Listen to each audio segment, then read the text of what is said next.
I think to realize my vision, the first thing I had to learn was that I was not going to do it myself. Saving the oceans is not a one-person endeavor. But to be able to create space for others means learning to take a back seat.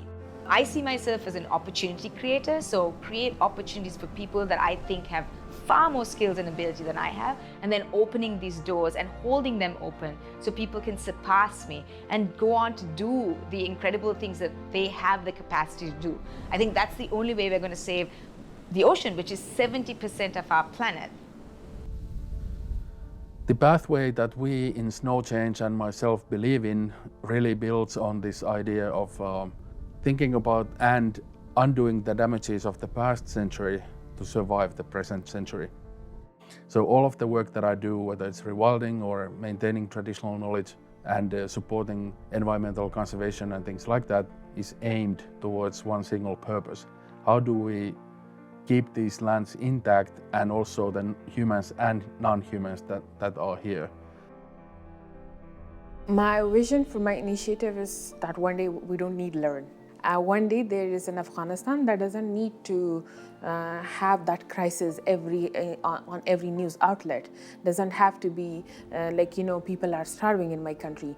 Is the fact that there is no need for organizations. There are so many challenges regarding palliative care. Yeah, not only in Rwanda, but in most African countries, there is so many similarities. So one of the challenges is access to opioids, to morphine. And the second challenge is education. As a medical physician who was really suffering to see patients suffer, I think that was the motivation. I've surpassed my own limitations and my beliefs that I was just a scientist to do something that I think is much greater, and it has, for me, just being recognized globally as a leader it's huge, and it's truly a very emotional moment for me, not just as a scientist, but as a person who can open the world up and allow other people to come in and to change this planet together. I was raised up in the ice, and it's really that understanding, another understanding of our lakes, forests and ecosystems rooted in a kind of a core of a culture that provides the, shall we say, endless energy to fight for these lands and these forests and lakes. I do really believe that the instinct and the wisdom and the heart are the solutions.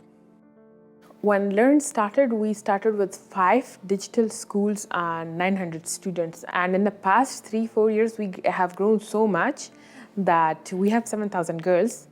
We had 18 digital schools, and we had 5 rural schools. And we had all that. And then in August, it all went away. So yeah, of course, it's heartbreaking, but sometimes I just tell myself, like, that was a good time, this is a bad time, someday we'll again have a good time. Every time when I'm going to see a patient, it's not about what I have, it's about who I am.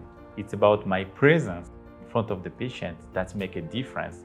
It's not about how many patients I treat, it's about how many patients I can be able to be there. If you want to understand how is the society, what is the trend in the society, just follow a patient who's in end-of-life care. Then you can understand the happiness, the hope, fear, trust, disgust from the patient, and you can be able to understand the society. So the way a patient dies can reflect how the society lives.